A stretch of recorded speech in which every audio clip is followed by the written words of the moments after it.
বৈষ্ণব শিরোমণি নীলকণ্ঠ ভোলানাথ শিব তিনি অল্পতেই সন্তুষ্ট হন। এই সুবিধা চিরকালই অসুরেরা গ্রহণ করেছে। সবাই কমেন্টে লিখুন হর হর মহাদেব। ভৈমাসুর নামে একটি অসুর একইভাবে ভোলানাথজিকে বশীভূত করেছিলেন। নিজে পরিণত হয়েছিলেন শিবের মানসপুত্র নামে। অপাত্রে ঘি দান করলে যেমন ঘিয়ের মূল্য থাকে না, তেমনি ভৈমাসুর শিবের বর পেয়ে নিজে অজেয় এবং অমর ভেবে দেবতাদের ওপর অত্যাচার এবং স্বর্গরাজ্য আক্রমণ করে বসে। দেবতারা কিংকর্তব্য বিমূঢ় হয়ে শ্রীবিষ্ণুর শরণাপন্ন হন। দেবতাদের আহ্বানে দেবতাদের রক্ষার্থে এসে হাজির হন শ্রীবিষ্ণু।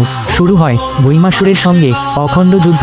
যুদ্ধে শ্রীবিষ্ণুর সঙ্গে ভৈমাসুর কিছুতেই পেরে উঠছিল না। বৈষ্ণব শিরোমণি নীলকণ্ঠ শিব শ্রীবিষ্ণুকে করজোড়ে ভৈমাসুরের প্রাণ ভিক্ষা চাইলেন। শ্রীবিষ্ণু ভোলানাথ শিবকে বললেন, হে ভোলানাথ, তোমার সরলতার সুযোগ নিয়ে বারে বারে অসুরেরা সৃষ্টিকার্য বিঘ্নিত করে। আমি এই ভৈমাসুরকে নিষ্প্রাণ করে দেব। তবে তোমার অনুরোধে আমি 8 মাস এই অসুরকে নিষ্প্রাণ করে রাখব। বাকি 4 মাস এই অসুর সমহিমায় বিরাজ করবে। কিন্তু এই 4 মাস আমি এই অসুরটিকে একটি গুহার মধ্যে রেখে নিজেই গুহার মুখে শয়ন করে থাকব আমার ভক্তের রক্ষার জন্য।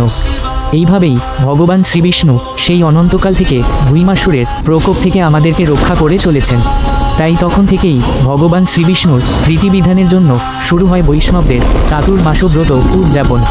সবাই কমেন্টে লিখুন কৃষ্ণচন্দ্র ভগবান কি জয়।